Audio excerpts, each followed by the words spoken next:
السلام علیکم ورحمۃ اللہ وبرکاتہ۔ امید ہے کہ تمام حضرات خیر و عافیت سے ہوں گے۔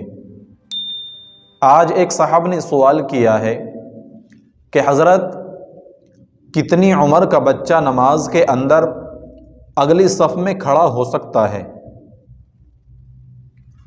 اکثر لوگ کیا کرتے ہیں، وہ اپنے ساتھ اپنے گھروں سے اپنے چھوٹے بچوں کو لاتے ہیں۔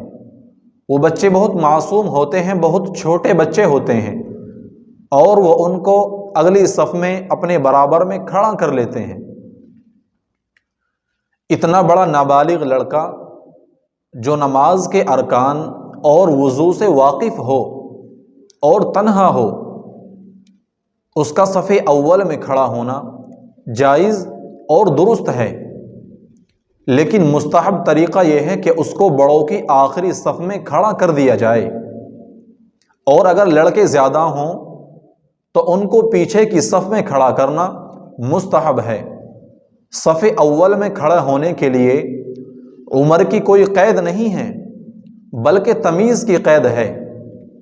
جو بچہ ارکان صلاۃ، وضو اور نماز کے احترام سے واقف نہیں ہے، اس کو نماز کی معلومات نہیں ہے کہ نماز کیسے پڑھنی ہے، اس کو مسجد میں لانا اور اس بچے کو صف اول میں کھڑا کرنا، اگلی صف میں کھڑا کرنا، یہ جائز نہیں ہے۔